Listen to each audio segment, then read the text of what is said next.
amigos telespectadores da Rede Vida de Televisão e do programa Páginas Difíceis da Bíblia. Este programa já é bastante velho. A nossa Rede Vida, acredito, tenha feito 22 anos nestes meses passados. Ela foi ao ar em 1995.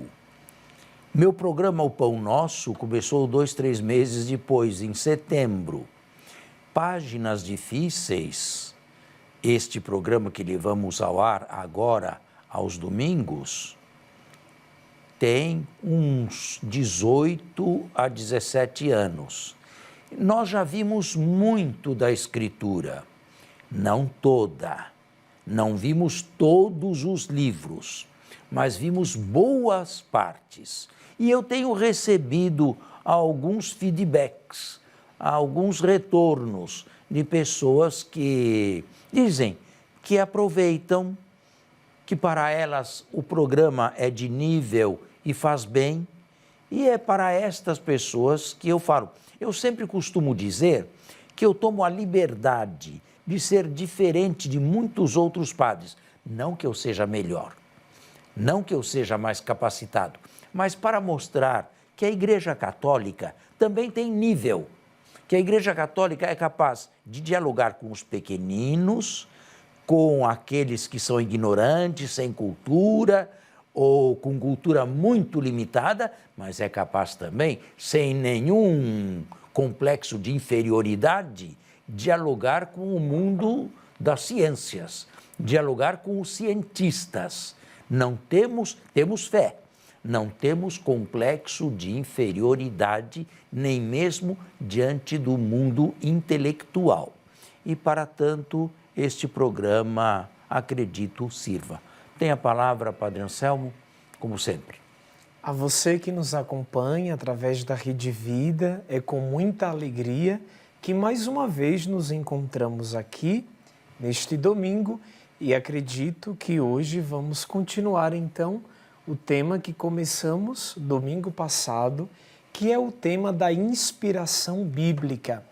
Como o Padre bem falou, depois de tantas vezes já termos nos fixados em muitos livros das Sagradas Escrituras, começamos em nosso programa uma nova temporada, isto é, começamos a pensar e a meditar sobre conceitos fundamentais para um bom entendimento ou para um bom aprofundamento ao lermos os livros das Sagradas Escrituras.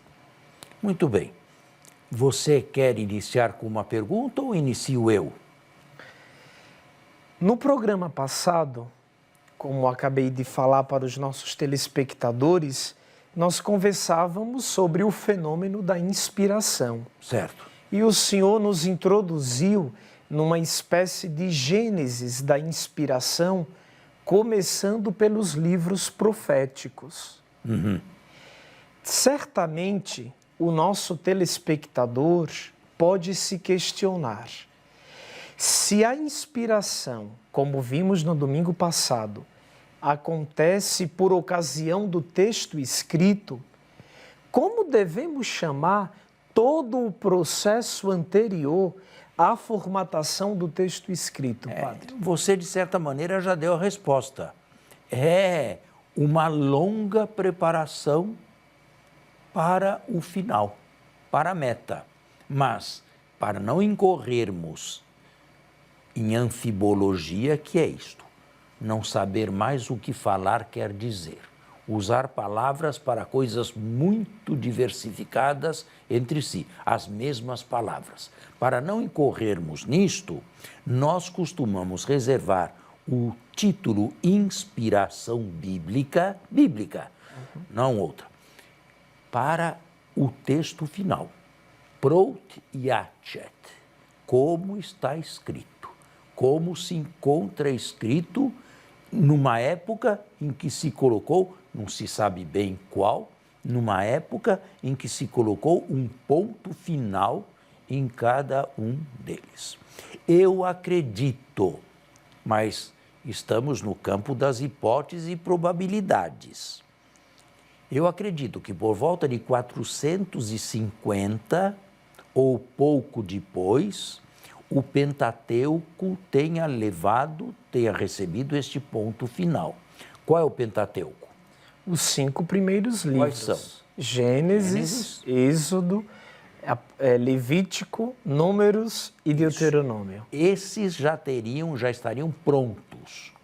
E uma pequena prova disto, se você abrir o livro de Neemias, capítulo 8, vamos ver se nós fazemos isto aqui com uma certa... Não podemos perder muito tempo para procurar, não é? Neemias, capítulo 8. Ou... Verso... É o edito, padre? Não, não é o edito. Eu estou no livro errado aqui. Neemias, capítulo... Eu estava em Esdras. Vamos ver. Porque em Esdras, o edito, não. né? Veja lá. O nascimento da lei. Esdras faz a leitura da lei. Aqui está o início do Pentateuco. Você pode ler? O verso? Comece do versículo primeiro. Do versículo... O subtítulo, dia do nascimento. Exatamente, mas não leia o subtítulo, não. Tá. Ora, quando chegou? Ora, quando chegou o 7º mês, os filhos de Israel estavam assim instalados em suas cidades. Todo o povo se reuniu como um só homem na praça, situada defronte da porta das águas. Disseram ao escriba Esdras que trouxesse o livro da Torá, embora aqui esteja da lei de Moisés, que Yahvé havia prescrito para Israel. Então, o sacerdote Esdras trouxe a lei diante da Assembleia, que se compunha de homens, mulheres e todos os que tinham o uso da razão. Era o 1º dia do 7º mês. Na praça, situada diante da porta das águas, ele leu a Torá desde a aurora até o meio-dia, na presença dos homens, das mulheres e dos que tinham o uso da razão. Todo o povo ouvia atentamente a leitura da Torá. Agora, a partir do versículo 6. Então, Esdras bendisse a Yahvé, o grande Deus. Todo o povo, com as mãos erguidas, respondeu: Amém, Amém. E depois se inclinaram e se prostraram diante de Yahvé com o rosto em terra. O versículo 8. E Esdras leu a Torá, traduzindo e dando o sentido. Assim podia-se compreender a leitura. Então, Sua Excelência Neemias e Esdras, o sacerdote escriba e os levitas que instruíam o povo, disse a todo o povo: Hoje é um dia consagrado a Yahvé vosso Deus. Não vos entristeçais nem choreis. É que todo o povo chorava ao ouvir as palavras da Torá.